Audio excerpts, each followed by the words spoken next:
Okay, இந்த நாள்ல கர்த்தருடைய வார்த்தையை நம்ம கேட்போம். எல்லாரும் எடுத்துக்கொள்ளுங்க. லூக்காவின் புஸ்தகம். ஐயா தரல உற்சாகமா பாஸ்ட் எப்ப பிரசங்கம் பண்ணுவார்னு எதிர்பார்த்துட்டே இருக்கிறார். ஆமே. 12:49 வசனத்தை நீங்கள் வாசி. 49 வாசிங்க. லூக்கா 12:49 வாசிங்க. பூமியின் மேல் அக்கினியை போட, ஆமென். பூமியின் மேல் அக்கினியை போட வந்தேன். ஆமென். இப்பொழுதே பற்றி எரிய வேண்டும் என்று விரும்புகிறேன். அல்லேலூயா. ஆமென். நான் சில 2-3 நாட்களா தேவ சமூகத்தில் ஜெபிக்கும் போது கர்த்தர் எனக்கு இந்த வார்த்தை கொடுத்தார். என்ன வார்த்தைங்க? பூமியில அக்கினியை போட வந்தேன், அது இப்பொழுது பற்றி எரியட்டும் சொல்லி ஆண்டவர் எனக்கு இந்த வாக்கு தத்துவத்தை, இந்த வார்த்தை எனக்கு வெளிப்படுத்தினார். நான் இந்த வார்த்தை உறுதிப்படுத்தும்படியாக எப்படி உறுதியானது அப்படின்னா, நான் உடனே நியூ இயர் ஆராதனையில் ஒரு செய்தி கொடுத்தார் ஒரு தேவ மனுஷன். அப்போ ஆண்டவர் சொன்னாரு, அவர் சொல்றாரு, இந்த ஆண்டு அக்கினியின் ஆண்டு, சபையில் அக்கினியை கர்த்தர் போட போகிறார் என்று சொல்லி அது எனக்கு உறுதியானது. 2வது உறுதி என்ன அப்படின்னா, கேலண்டர்ல பாத்தீங்கன்னா இந்த ஆண்டு கேலண்டர்ல ஜனவரி கேலண்டர்ல நான் பார்த்தேன், அது மோசேக்கு அக்கினி மூலியமா கர்த்தர் என்ன செய்தார், பேசினார். அதை நான் பார்க்கும்போது எனக்கே ஆச்சரியம், என்னடா கேலண்டர்ல கூடி அக்கினி பத்தி வருது அப்படின்னு. அப்ப நான் கர்த்தர் 2 காரியங்கள்ல உறுதிப்படுத்தினார். அதே போலதான் இந்த ஆண்டுல கர்த்தர் சபைகளுக்குள்ளார ஒரு அக்கினியை போட போகிறார். பரிசுத்த ஆவியானவருடைய அக்கினி சபைக்குள்ள என்ன செய்ய போகுதுங்க, பற்றி எரிய போகிறது. அல்லேலூயா. எல்லாரும் வேதத்தை நாம் எடுத்துக்கொள்ளுங்க. மத்தேயு புஸ்தகம் 3ஆம் அதிகாரம் 11வது வசனத்தை நீங்கள் வாசித்தால் வாசிங்க. 3:11 வாசிங்க. மனம் திரும்புதலுக்கென்றே நான் ஜலத்தினால் உங்களுக்கு ஞானஸ்நானம் கொடுக்கிறேன். எனக்கு பின் வருகிறவர் என்னிலும் வல்லவராய் இருக்கிறார். ஆமென். எனக்கு பின் வருகிறவர் என்னில் வல்லவராய் இருக்கிறார். அவருடைய பாதரட்சைகளை சுமக்கிறதற்கு நான் பாத்திரன் அல்ல. அவர் பரிசுத்த ஆவியினாலும் அக்கினியினாலும், ஆமென், பரிசுத்த ஆவியினாலும் அக்கினியினாலும் உங்களுக்கு ஞானஸ்நானம் கொடுப்பார். அல்லேலூயா. அப்ப அக்கினி எதற்கு ஒப்பிடுகிறது என்றால் பரிசுத்த ஆவியானவருக்கு ஒப்பிடுகிறது. எல்லாரும் சொல்லுங்க. அக்கினி எதற்கு ஒப்பிடுதுங்க? பரிசுத்த ஆவியானவருக்கு ஒப்பிடுகிறது. ஆண்டவர் சொல்றாரு பாருங்க, அவர் பரிசுத்த ஆவியினாலும் அக்கினினாலும் உங்களுக்கு என்ன செய்வார், ஞானஸ்நானம் கொடுப்பார். அல்லேலூயா. அப்ப பரிசுத்த ஆவியானவர் ஒரு அக்கினியை போல என்ன செய்வார், நம்ம மத்தியில கடந்து வருகிறவராய் இருக்கிறார். அல்லேலூயா. இந்த காலையில இதுவரைக்கும் நீங்கள் அபிஷேகம் பெறவில்லை என்றால், இந்த புதிய ஆண்டுல புதிய வாரத்துல வந்திருக்கிற நம்ம மேல கர்த்தர் பரிசுத்த ஆவியானவர் அக்கினி போல உங்கள் மேல இறங்கி வரப்போகிறார். அல்லேலூயா. அக்கினியின் அபிஷேகம். அக்கினி இருக்கும் பொழுது தேசத்தை சுத்தம் பண்ணுகிறதற்கு அக்கினி பிரோஜனமாய் இருக்கிறது. நம்மளை கொண்டுதான் கர்த்தர் இந்த தேசத்துல மாற்றங்களை கர்த்தர் கொடுக்க போகிறார். அல்லேலூயா. வேண்டாத காரியங்களை எடுத்து போடும்படியாக, நம்மளை கொண்டுதான் தேவ வல்லமை வெளிப்படும்படியாக கர்த்தர் கிரியை செய்கிறவராய் இருக்கிறார். அல்லேலூயா. பரிசுத்த ஆவியானவர் எதற்கு ஒப்பிடுகிறது என்றால், பரிசுத்த ஆவியானவர் அக்கினிக்கு ஒப்பிடுகிறதாய் இருக்கிறது. அல்லேலூயா. வேதத்துல நீங்க வாசித்தால், பழைய ஏற்பாட்டுல நீங்கள் வாசித்து பாருங்க. யாத்திராகம புஸ்தகத்தை எடுத்துக்கொள்ளுங்க. யாத்திராகம புஸ்தகம் 3ஆம் அதிகாரம் 1-5 வசனத்தை நீங்கள் வாசித்தால் எடுத்துக்கொள்ளுங்க. யாத்திராகம புஸ்தகம் 3ஆம் அதிகாரம் 1-5 வசனத்தை வாசிங்க. மோசே மீதியான் தேசத்து ஆசாரியனாய் இருந்த தன் மாமனாகிய எத்ரோவின் ஆடுகளை மேய்த்து வந்தான். அவன் ஆடுகளை வனாந்தரத்தின் புன்புறத்திலே ஓட்டி தேவ பர்வதமாகிய ஓரேத்து மட்டும், எல்லாரும் சொல்லுங்க, ஓரேத்து மட்டும், தேவ பர்வதமாகிய ஓரேத்து மட்டும் வந்த போது அங்க கர்த்தருடைய தூதன் முச்செடி நடுவிலே உண்டாகி அக்கினி ஜோலை நின்றது என்று பார்க்கிறோம். கர்த்தர் மோசேயோடு கூட அக்கினி ஜோலை, அக்கினி முச்சடியில் ஆண்டவர் என்ன செய்தாருங்க? அக்கினி ஜோலை போல என்ன செய்ததுங்க? பிரகாசித்தது என்று பார்க்கிறோம். கர்த்தர் அந்த அக்கினியிலிருந்து தான் மோசேயோடு கூட கர்த்தர் என்ன செய்தாருங்க? பேசினார் என்று பார்க்கிறோம். பழைய ஏற்பாட்டுல பரிசுத்த ஆவியானவர் ஒரு அக்கினி போல இறங்கி மோசேயோடு கூட கர்த்தர் என்ன செய்தாருங்க? பேசினவராய் இருக்கிறார். அல்லேலூயா. இன்றும் கர்த்தர் பேசுகிறார். எல்லாரும் சொல்லுங்க, இன்றும் கர்த்தர் பேசுகிறார். மோசேயோடு மட்டுமல்ல, இன்றும் பரிசுத்த ஆவியானவர் உங்களுக்குள்ளே கிரியை செய்து உங்களோடு கூட பேசுகிறவராய் இருக்கிறார். இந்த காலையில தேவ பிள்ளைகளாய் இருக்கிற இந்த ஆண்டுல நீங்கள் பரிசுத்த ஆவியானவரை பெற்றுக் கொள்ளுங்க. அக்கினி போல உங்கள் மேல கர்த்தர் நிழலிடுவார். ஆண்டவர் பரிசுத்த ஆவியினாலும் அக்கினியினாலும் ஞானஸ்தானம் கொடுத்தார். மோசேவுக்கு முச்சடியில அக்கினி போல கர்த்தர் பேசினார். இந்த காலையில உங்களோடு கூட கர்த்தர் பேசுவார். அல்லேலூயா. தேவ பிள்ளைகளாய் இருக்கிற நாம் கர்த்தருடைய சத்தத்தை கேட்க வேண்டும். இந்த கடைசி நாட்கள்ல வந்திருக்கிற தேவ பிள்ளைகளோடு கூட பேச தேவன் வல்லவராய் இருக்கிறார். நீங்களும் நானும் அந்த பரிசுத்த ஆவியானவருடைய வல்லமை பெற்றுக் கொள்கிறவர்களாய் மாற வேண்டும். அல்லேலூயா. இரண்டாவது வேதத்துல வாசித்தா நீங்க 1 ராஜாக்களின் புஸ்தகம் 18ஆம் அதிகாரத்தை நீங்க எடுத்துக்கொள்ளுங்க. 1 ராஜாக்களின் புஸ்தகம் 18ஆம் அதிகாரத்தை நீங்கள் வாசித்து பார்த்தா அன்று எலியா பலிபீடத்தை கட்டி வேதம் சொல்லுங்க. அப்பொழுது 30வது வசனம், அப்பொழுது எலியா சகல ஜனங்களை நோக்கி என் கிட்டே வாருங்கள் என்றார். சகல ஜனங்கள் கிட்டே வந்த போது தகர்க்கப்பட்ட கர்த்தருடைய பலிபீடத்தை அவன் செப்பனிட்டான். அல்லேலூயா. பாருங்க, செப்பனிட்ட போது கர்த்தர் என்ன செய்தார் என்றால் எல்லாவற்றையும் எலியா என்ன செய்தார்? ஆயத்தம் பண்ணினார். எதற்காக? அக்கினி வர வேண்டும் என்று சொல்லி தேவ சமூகத்துல அவன் பலிபீடத்தை என்ன செய்தானாமா? மீண்டும் கட்டினான். எல்லாரும் சொல்லுங்க, பலிபீடத்தை மீண்டும் கட்டினான். வேதம் சொல்லுகிறது பாருங்க. அப்பொழுது எலியா சகல ஜனங்களையும் நோக்கி, நீங்க வேதத்தை வாசித்து பார்த்தா, வேதத்தை நீங்க எடுத்துக்கொள்ளுங்க, ஒரு வசனத்தை நீங்க வாசித்து பாருங்க. வேதம் சொல்லு 39 வாசிங்க பார்க்கலாம். 39 வாசிங்க. அதற்கு முன்பாக 38 வாசிங்க. 38 வாசிங்க. அப்பொழுது கர்த்தரிடத்திலிருந்து அக்கினி இறங்கி, ஆமென், அக்கினி இறங்கி அந்த சர்வாங்கன தகன பலியையும் விறகுகளையும் கற்களையும் மண்ணை பட்சித்து ஆமென், வாய்க்கால் இருந்த தண்ணீரையும் என்ன செய்ததுங்க?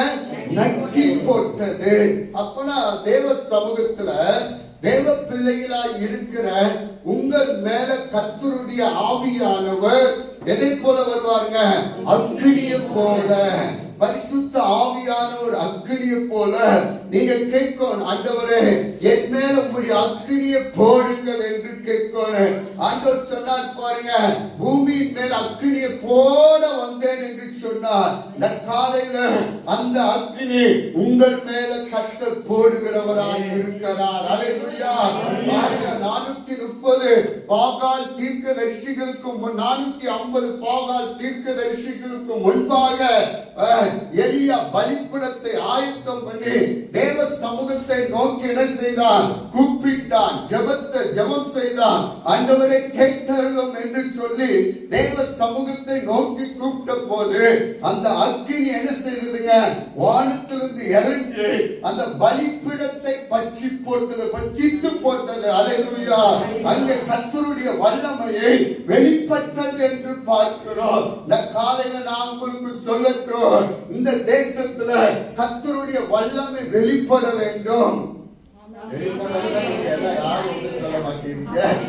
ஆமென். அப்புறம் இந்த வெளிப்படாமல் எப்படி ஜனங்கள் இயேசுவை காண்பார்கள்? எலியாவின் நாட்கள்ல எலியா கர்த்தரை வெளிப்படுத்தினார். பாகாலு தீர்க்கதரிசிகளுக்கு முன்பாக 450 தீர்க்கதரிசிகளுக்கு முன்பாக எலியா தேவனை வெளிப்படுத்தினார். தேவனுடைய வல்லமை வெளிப்படுத்தினார். இந்த காலையில் உங்களுக்கு ஒரு தீர்க்க தரிசனம் சொல்லட்டும். இது கட்டாயம் நடக்கும். உங்களை கொண்டுதான் இந்த தேசம் இயேசுவை காண்பார்கள். உங்களை கொண்டுதான் தேவ வல்லமை வெளிப்பட போகிறது.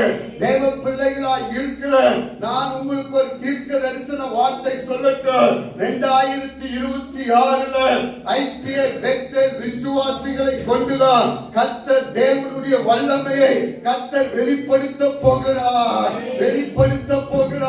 இது கட்டாயம் நடக்க போகிறது. பாகாலி தீர்க்கதரிசிகளுக்கு முன்பாக நீங்கள் நிற்க போறீங்க. தைரியமாய் உங்களை கொண்டுதான் தேவ வல்லமை வெளிப்பட போகிறது. இது கட்டாயம் நடக்கும். நான் சொல்லுகிறேன், இது கட்டாயம் நம் தேசத்துல நடக்க போகிறது. தேவ பிள்ளையே, ஆமென். நாம் என்ன செய்ய வேண்டும்? அதை எலியா செய்தது போல நாம் தேவ சமூகத்துல நாம் ஒப்பு கொடுக்கிறவர்களாய் இருக்க வேண்டும். பாருங்க, அந்த எலியா செய்த காரியம் பாருங்க. முதல் செய்தது என்ன அப்படின்னா, பலிபீடத்தை என்ன செய்தாராமா? எல்லாரும் சொல்லுங்க, பலிபீடத்தை செப்பனிட்டான். அல்லேலூயா சொல்லுங்க, பலிபீடத்தை எல்லாரும் சேர்ந்து சொல்லுங்க. அப்பொழுது எலியா சகல ஜனங்களை நோக்கி என் கிட்டே வாருங்கள் என்றான். சகல ஜனங்களும் அவன் கிட்டே வந்த போது தகர்க்கப்பட்ட கர்த்தருடைய பலிபீடத்தை அவன் செப்பனிட்டான். அல்லேலூயா. இந்த காலையில உங்களுக்கு நான் சொல்றேன், தேவ பிள்ளைகளே, நீங்கள் ஏதோ சாதாரணமா நீங்கள் வந்தோம், ஆராதனைக்கு வந்தோம். நாம் சண்டே விசுவாசிகளை போல அல்ல. நீங்கள் இதுவரைக்கும் சண்டே விசுவாசிகளா இருந்திருக்கலாம். நான் வந்தேன், காணிக்க கொடுத்தேன், தசமமாக கொடுத்தேன். அதுதான் என்னுடைய வேலை மட்டும் இல்ல. உங்களை கொண்டு ஒரு நோக்கத்தை கர்த்தர் வைத்திருக்கிறார். உங்களை கொண்டு ஒரு எதிர்காலத்தை வைத்திருக்கிறார். உங்களை கொண்டு இந்த தேசத்தை அசைக்க கர்த்தர் தெரிந்து கொண்டிருக்கிறார். என்னை தெரிந்து கொண்ட ஒரு நோக்கம் இருக்கிறது. கோயம்புத்தூர்ல நான் சாதாரண ஒரு மகனா இருந்த கர்த்தர் என்னை அழைத்து இந்த பஞ்சுக்குள்ளால கொண்டு வந்திருக்கிறார் என்றால் என்னை கொண்டு வந்த ஒரு நோக்கம் இருக்கிறது. இந்த காலையில் உங்களுக்கு சொல்லட்டும், நீங்கள் உங்களை அழைத்த நோக்கம் இருக்கிறது. உங்களை தெரிந்து கொண்ட நோக்கம் இருக்கிறது. தேவ சமூகத்தில் நான் இந்த காலையில உங்களுக்கு ஒரு சத்தியத்தை சொல்லுகிறேன். உங்களை சாதாரணமாய் தெரிந்து கொள்ளவில்லை. உங்களை கொண்டுதான் இந்த தேசத்தின் பாகாலி தீர்க்கதரிசியின் வல்லமைகளை முறியடிக்கும்படியாக கர்த்தர் உங்களை தெரிந்து கொண்டிருக்கிறார். உங்களை அழைத்திருக்கிறார். உங்களை அபிஷேகம் பண்ணி இருக்கிறார். இந்த காலையில உங்கள் மேல ஒரு புதிய அபிஷேக அக்னியின் அபிஷேகத்தை கர்த்தர் உங்கள் மேல ஊற்ற போகிறார். நிரப்ப போகிறார். இது கட்டாயம் நடக்க போகிறது. இது கட்டாயம் இந்த தேசம் இயேசுவை காண போகிறது. நடக்கும். இது நடக்கும். பிதா குமாரன் பரிசுத்த ஆவியினாலே நான் கட்டளையிடுகிறேன். இது நடக்கதான் போகிறது. அல்லேலூயா. அந்த பலிபீடம் பச்சித்து போட்டது அல்லவா? என்ன காரணம்னா, எலியா செய்தது என்னன்னா, இடிந்து போன பலிபீடத்தை மீண்டும் கட்டினான். அல்லேலூயா சொல்லுங்க பார்க்கலாம், மீண்டும் கட்டினான். சொல்லுங்க ஆமென். எதை கட்ட வேண்டுங்க? இடிஞ்சு போன வீடு, இடிஞ்சு போன ஜெப வாழ்க்கை, இடிஞ்சு போன ஆராதனை, இடிஞ்சு போன வேத வாசிப்பு. இதுவரைக்கும் நீங்க வாழ்க்கையில ஜெபம் என்ற ஒரு பலிபீடம் இடிச்சு வச்சிருக்கலாம். இதுவரைக்கும் ஜெபிக்காமல் இருக்கலாம், வேதத்தை வாசிக்காமல் இருக்கலாம், ஆராதிக்காமல் இருக்கலாம். கர்த்தர் சொல்லுகிறார், இடிந்து போன அந்த பலிபீடத்தை மீண்டும் உங்களை கட்ட சொல்லுகிறார். ஐபிஏ விசுவாசி பெத்தேல், ஐபிஏ விசுவாசியே, அக்கினி வரப்போகிறது. அக்கினி தேசத்துல கர்த்தர் அனுப்ப போகிறார். நான் அனுப்ப போகிறேன். அக்கினியை போட வந்தேன். அது இப்பொழுது பத்தி எரிய போகிறது. வேண்டுமானால் நாம் இடிந்து போன அந்த பலிபீடத்தை மீண்டும் சொல்லுங்க, மீண்டும் சொல்லுங்களே, சொல்லுங்களே, சொல்லுங்கள், எல்லாம் சொல்லுங்க, மீண்டும் மீண்டும் பின்னால சொல்லுங்க, மீண்டும் மீண்டும் இடிந்து போன பலிபீடத்தை மீண்டும் நாம் கட்ட போகிறேன், கட்ட போகிறேன், ஜெப வாழ்க்கை கட்ட போகிறேன், ஆராதனையின் வாழ்க்கை கட்ட போகிறேன், வேதத்தை வாசிக்க நான் அர்ப்பணிக்க போகிறேன். இந்த காலையில நான் சொல்லட்டும், மீண்டும் தேசத்துல ஒரு மாபெரு எழுப்புதலை நாம் காண வேண்டுமானால், மாபெரு எழுப்புதல் தேசத்துல வர வேண்டுமானால், தேவ வல்லமை வெளிப்பட வேண்டுமானால், எலியாவின் தேவன் நம் தேவன், எலிசாவின் தேவன் நம் தேவன், ஆபிரகாமின் தேவன் நம் தேவன், ஈசாக்கின் தேவன் நம் தேவன். அவர்களுக்குள்ள இருந்த அதே தேவ வல்லமை இந்த காலையில பலிபீடத்தை மீண்டும் செப்பனிட்டு கட்டுகிற உங்க வாழ்க்கையில தான் தேவ வல்லமை வெளிப்படுகிறதா இருக்கு. ஆமென் சொல்லுங்க, ஆமென் ஆமென் சொல்லுங்க. அப்பனா அந்த குண்டு அந்த சொல்லுவாங்க, குண்டு சட்டிக்குள்ள குதிரை ஓட்டுறது, அது பாஸ்டரும் ஓட்டக்கூடாது, யாரும் ஓட்டக்கூடாதுங்க, விசுவாசி ஓட்டணும். அப்பனா வருகிறோம் போகிறோம், அதே சேர் அதே இடம், அந்த இடத்த விட்டு நான் போக மாட்டேன். அதுலதான் ஏதோ இருக்கிறது, அந்த சேரை விட்டு வேற சேர்ல உட்கார்ந்தா ஐயோ இதுல உட்காராதீங்க, இது என்னோட சேர். அப்படி அல்ல, கர்த்தர் உங்களை கொண்டு ஏதோ மாற்றத்தை கொடுத்து வந்திருக்கிறார், உங்களை கொண்டு ஒரு எழுப்புதலை கொண்டு வர போகிறார், உங்களை கொண்டு ஒரு அறுவடை கொடுக்க போகிறார், உங்களை கொண்டு புற ஜாதிகள் ரட்சிக்கப்பட போறாங்க, உங்களை கொண்டு அந்நிய ஜாதிகள் ரட்சிக்கப்பட போகிறாங்க, உங்களை கொண்டு அற்புதங்களை கர்த்தர் செய்ய போகிறார். இந்த காலையில மீண்டும் ஆண்டவர் சொல்கிறார், அந்த பலிபீடத்தை மீண்டும் கட்டுங்க, கட்டுங்க. அப்பொழுது அக்கினியை நீங்க பார்ப்பீர்கள். உங்க வீட்டின் மேல் அக்கினி வரப்போகிறது, உங்க பிள்ளையின் மேல் அக்கினி வரப்போகிறது, உங்கள் சந்ததி மேல் அக்கினி வரப்போகிறது. அக்கினி இல்லை என்றால் பாதுகாப்பு இல்லை, அக்கினி இல்லை என்றால் வியாதிகள் அணுகலாம், அக்கினி இல்லை என்றால் வீட்டுல உங்களுக்கு சத்துரு நுழையலாம். உங்கள் வீட்டுல ஜெபம் என்ற அந்த இடிந்து போன பலிபீடத்தை மீண்டும் நாம் செப்பனிட்டு நாங்கள் கட்டுவோம். எப்படி கட்டுறதுங்க? குடும்பமாய் கட்டுறது, குடும்பமாய் பிள்ளைகளோடு சேர்ந்து நானும் என் வீட்டாருமா கர்த்தரையே சேவிப்போம். அல்லேலூயா, அல்லேலூயா. தேசத்துல மாற்றம் எங்கன்னா, வீடு மாறிச்சுன்னா சமுதாயம் மாறும், வீடு மாறினா நம்ம பட்டணம் மாறும். நீங்க மாறும் பொழுது இந்த சமுதாயத்தையே கர்த்தர் திருப்பி பாடுவார். ராதாகிருஷ்ணன் சொன்னது ரொம்ப எனக்கு வருத்தம். ஆனா ஒரு காலத்துல அங்க என்ன நடந்துட்டு இருந்ததுங்க, ஜபம் நடக்கும் எல்லா வீடுகளிலும். மகேஷ்பூர்ல சர்ச்சு ஜபம், அங்கே இங்க ஜபம், எல்லாம் ஒரு சவுண்ட் இருக்காது. எப்ப தேவன் இல்லையோ அங்க யார் வருவாங்க? தேவன் இல்லைன்னா பிசாசு வந்தாலும் ஆளுகை செய்யறேன். அப்ப நான் அந்த வீடு, அந்த ஏரியா பிசாசின் ஆளுகையில் இருந்து தேவ ராஜ்யத்துக்குள்ள வருவேன். அல்லேலூயா, அல்லேலூயா. அப்ப எங்க பலிபீடம் இருக்கிறதோ அங்கதான் தேவனுடைய அக்கினியை கர்த்தர் தருகிறவராக இருக்கிறார். அல்லேலூயா, ஆமென். ரெண்டாவது பாத்தீங்கன்னா அந்த எலியா செய்தது பாருங்க, அதே 31 சொல்லுகிறது, வாசிகள் உங்களுக்கு இஸ்ரவேல் என்னும் பேர் இருப்பதாக என்று சொல்லி கர்த்தருடைய வார்த்தை பெற்று யாக்கோபுடைய குமாரர்களில் உண்டான கோத்திரங்களின் லக்கத்தின்படியே 12 கற்களை எடுத்தான். அல்லேலூயா. இடம் எவ்வளவு கல்லுங்க?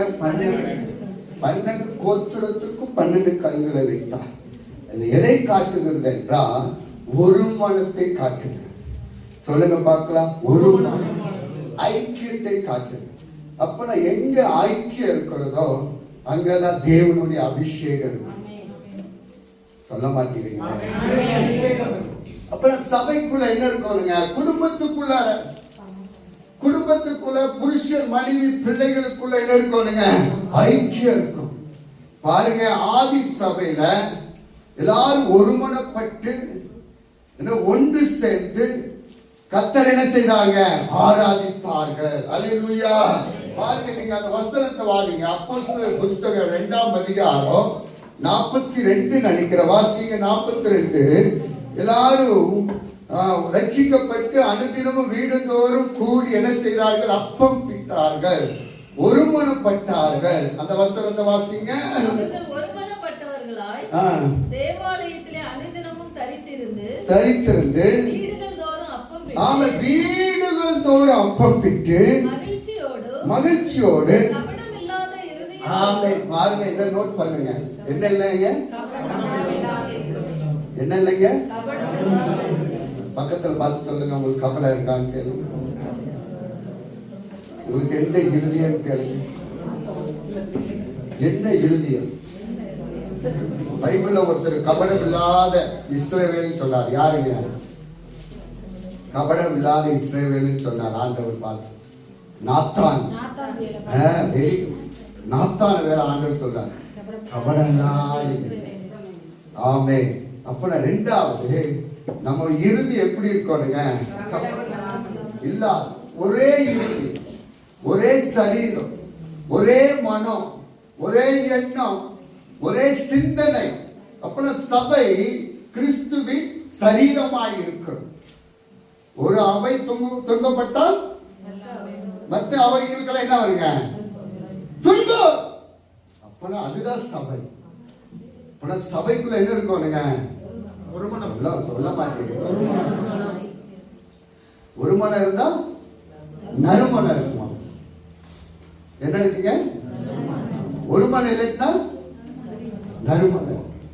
அப்பனா சபைக்குள்ள நீங்க வேற, நான் வேற, நீங்க ஜாதி, நான் ஜாதி, மேல் ஜாதி, ஜீ ஜாதி, நீ அப்படி அல்ல. நம்ம எல்லாரும் ஒன்று சேர்ந்து தேவராஜ்யத்துக்கு வருகிறோம். சபை. அப்பனா தேவ பிள்ளை. ஏன் நம்ம சபைக்குள்ள அக்கினி இல்லை? ஏன் பரிசுத்த ஆவியானவருடைய வல்லமை ஊற்றப்படல அப்படின்னா என்ன இல்லைங்க? கபடற்ற இருதயம் இல்லை.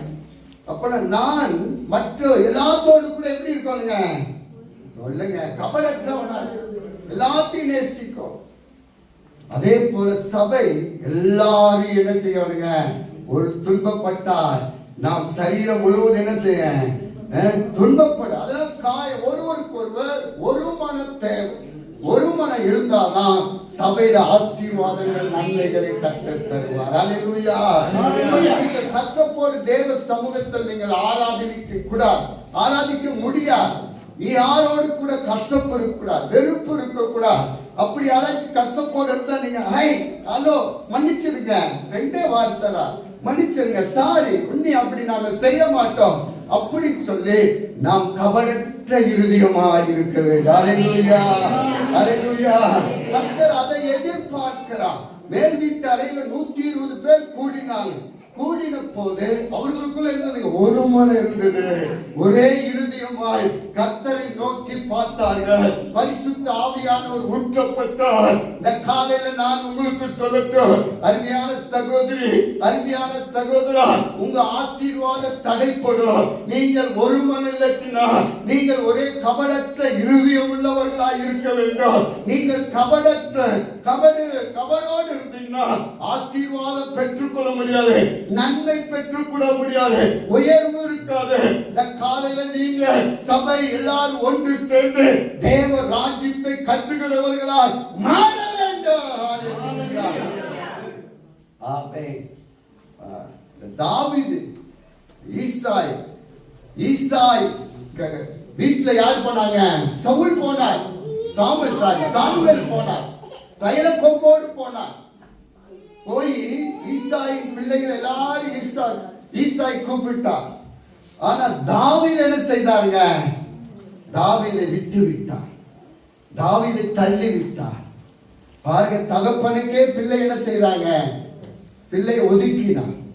ஆனா ஒதுக்கின பிள்ளை கர்த்தரை நேசித்தனாலதான் சத்துருவுக்கு முன்பாக அவளுக்கு ஒரு பந்தி ஆயத்தப்படுத்தி எண்ணெயினால் அபிஷேகம் பண்ணி பாத்திரம் நிரம்பும்படியாக கர்த்தர் செய்தார். அல்லேலூயா, அல்லேலூயா. நம்ம வாழ்க்கையில கசப்பு இருந்தா அபிஷேகம் பெற்றுக் கொள்ள முடியாது. கசப்பு இருந்தா விடுதலையோடு நம்ம என்ன செய்ய முடியாதுங்க, ஆராதிக்க முடியாது. நாம் ஏதாவது ஒரு கசப்பா இருந்தா நாம் ஒருவருக்கொருவர், அல்லேலூயா. தீபக் 1 மாசமா சர்ச்சுக்கு வரல. நான் கேட்டேன், பாஸ்டர் ஏதாச்சும் மன்னிப்பு, நான் உனக்கு மன்னிச்சுக்கிறேன் தம்பி, ஏதாச்சும் கஷ்டப்ப இருந்தா மன்னிச்சிரு, ஏன் சர்ச்சுக்கு வரல அப்படின்னு சொல்லி கேட்டேன். இல்ல பாஸ்டர்னாரு.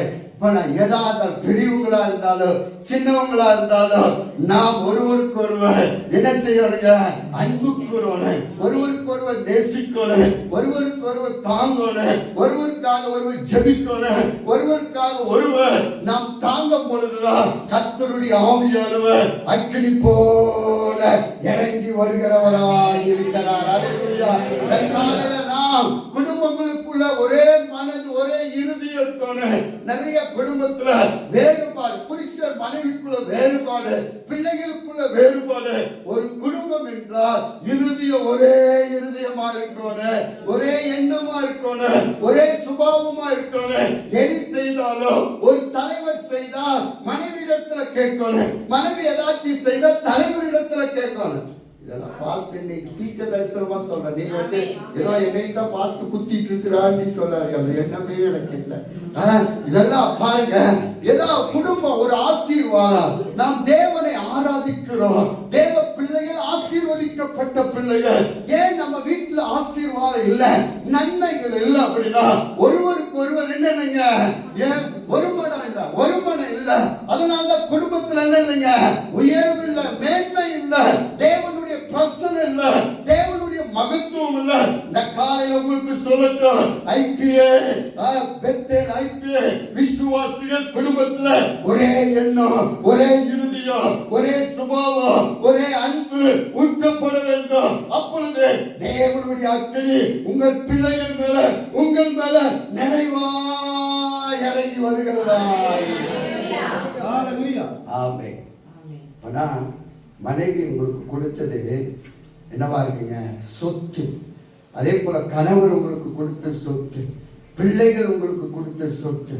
பிள்ளைகளா உங்களுக்கு முத்து, பிள்ளைகளா உங்களுக்கு என்ன சொல்லுவாங்க, எல்லாம் சொல்லுவாங்க, நாய் பேய் வந்துருச்சு, பெரிய பேய் வந்துருச்சு, சின்ன பேய் வந்துருச்சு, அப்படி நீங்க சொல்லாதீங்க. பிள்ளைகள் எல்லாம் முத்து சொல்லுங்க, பிள்ளைகள்லாம் தங்கம் சொல்லுங்க. உங்க பிள்ளைகள் தங்கம் போல பிரகாசிக்கணும், உங்க பிள்ளைகள் தேசத்துக்கு முத்து போல மாறணும். அப்படிப்பட்ட தேவ பிரசனத்தை கர்த்தர் நம்ம பிள்ளைகள் மேல ஊற்ற போகிறார். அல்லேலூயா, அல்லேலூயா. ஒரு மனம் அந்த எலியா என்ன செய்தான், 12 கற்களை எடுத்து என்ன செய்தான், இந்த பலிபீடத்துல வைத்ததனாலதான் அக்கினி வானத்திலிருந்து இறங்கி வந்தது என்று பார்க்கிறோம். மூன்றாவது அவர் செய்தது பாருங்க, அதே நீங்க 18 நீங்க வாசித்து பார்த்தா, எடுத்துக்கொள்ளுங்க, 18 எடுத்துக்கொள்ளுங்க, 18 எடுத்துக்கொள்ளுங்க. அப்படியே நீங்க வாசித்து பார்த்தா மூன்றாவது ஒரு காரியம் நான் சொல்றேன். அவர் காளைகள் எல்லாம் என்ன செய்தாருங்க, 33 வாசிங்க, 33. விறகுகளை அடுக்கி ஒரு காளையை சந்து சந்தாக துண்டி, ஆமென், சந்து சந்தாக என்ன செய்தார், துண்டித்தார். அப்பனா மூன்றாவது என்ன செய்யணும்னா, ஒரு விசுவாசி நாம் நம் சரீர ஜீவ பலியா தேவ சமூகத்தில் என்ன செய்யணுங்க, அர்ப்பணிக்கணும். அதான் பவுல், அப்போஸ்தலர் பவுல் ரோமருக்கு எழுதும்போது சொல்றாரு, ரோமர் 12:1 வாசித்து பாருங்க. என்ன செய்ய சகோதரர், புத்தி உள்ள ஆராதனை ஜீவ பலியாய், அந்த வசனத்தை வாசிங்க, ஜீவ பலியாய் தேவ சமூகத்தில் என்ன செய்யுங்க, ஒப்பு கொடுங்க. அப்பனா வேதம் சொல்லுங்க, 12 எடுத்து வாசிங்க. சகோதரரே, உங்கள் சரீரங்களை பரிசுத்தமும், ஆமென், உங்கள் சரீரமும் பரிசுத்தமும் தேவனுக்கு பிரியமான, ஆமென், தேவனுக்கு பிரியமான ஜீவ பலியாக ஒப்பு கொடுக்க வேண்டும் என்று தேவனுடைய இரக்கத்தை முன்னிட்டு உங்களிடத்தில் வேண்டிக் கொள்ளுகிறேன். அல்லேலூயா. அப்பனா அந்த மூன்றாவது பாருங்க, உங்க சரீரம் எப்படி இருக்கணுங்க, பரிசுத்தமும் தேவனுக்கு பிரியமான ஜீவ பலியா இருக்கும். அல்லேலூயா. அப்பனா பரிசுத்த வாலிப பிள்ளைகள் எப்படி இருக்கணுங்க, பரிசுத்தமாய் வாழணும், பரிசுத்தமாய் ஜீவிக்கணும், தேவ சமூகத்துல நாம் ஜீவ பலியா என்ன செய்யணுங்க? அர்ப்பணிக்க வேண்டும். எல்லாரும் சொல்லுங்க பார்க்கலாம். அர்ப்பணிக்க வேண்டும். சொல்லுங்க பார்க்கலாம். ஜீவ பலியா நாம் தேவ சமூகத்துல அர்ப்பணிக்கிறவர்களாய் மாற வேண்டும். ஹல்லேலூயா. பாருங்க, அப்படிப்பட்ட ஆராதனை கர்த்தர் இதுவே நீங்க செய்யக்கூடிய புத்தி உள்ள ஆராதனை என்று சொல்லுகிறார். ஹல்லேலூயா. நான் காலையில உங்களுக்கு சொல்றேன், நம்ம வாழ்க்கை பரிசுத்தமாய் வாழணும், பரிசுத்தமாய் ஜீவிக்கணும். நாம் பாவத்தை நம்ம வாழ்க்கையில வரவே கூடாது.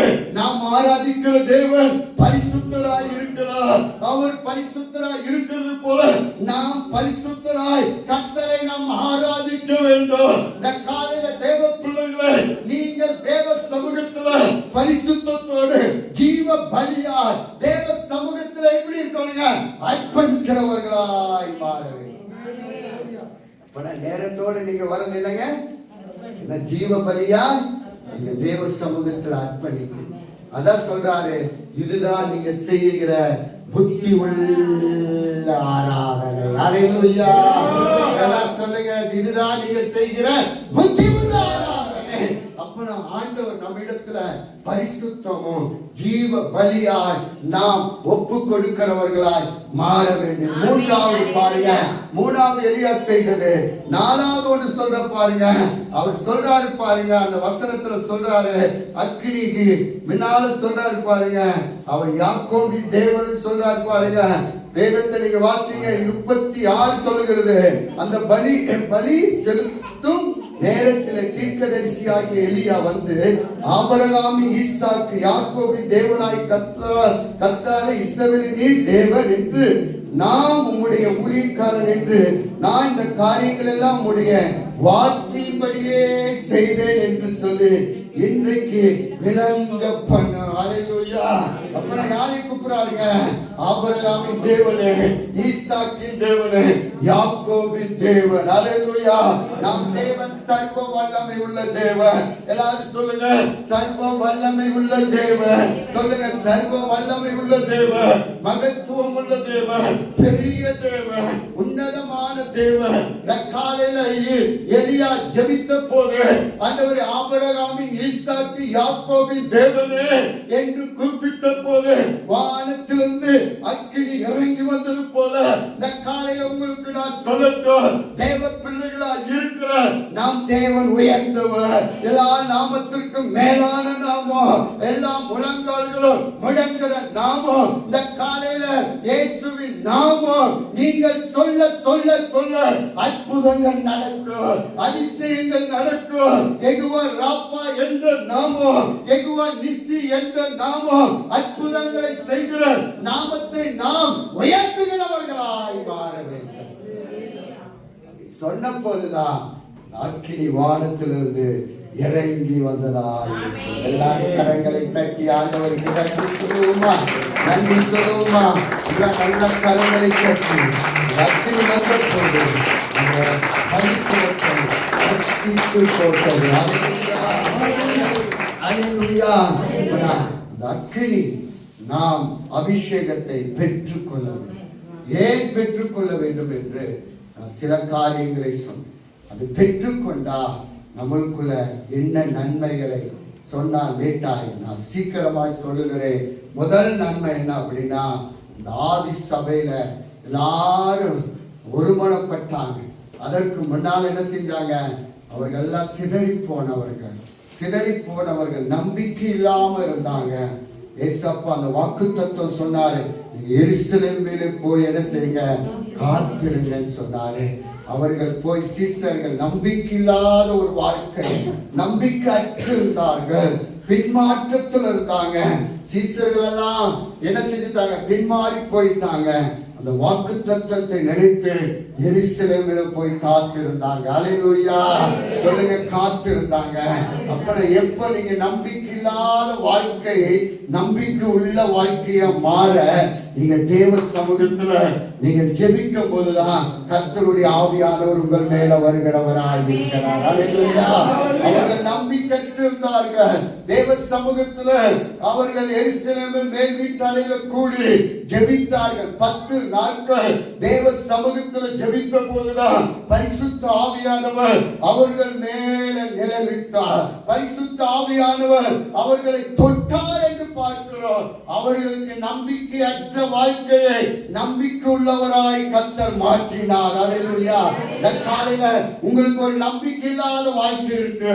ஆனால் தேவ சமூகத்துல நீங்கள் அபிஷேகம் பெற்றுக்கொண்டு தேவ வல்லமையினால நிரப்பப்படும் பொழுது நம்பிக்கை இல்லாத வாழ்க்கை நம்பிக்கையுள்ளதாய் மாற்றுதா பரிசுத்த ஆவியானவருடைய வல்லமை உங்கள் மேலே இறங்குறதா இருக்கிறது. அல்லேலூயா.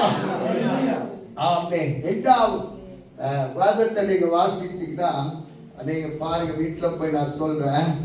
எபிரேயரின் புஸ்தகம் 12:29 நீங்க வாசித்தால் அந்த பரிசுத்த ஆவியானவர் வரும் பொழுது நம்மளை என்ன செய்தார் என்றால் நம்மளுடைய வாழ்க்கையை சுத்திகரிக்கிறார்.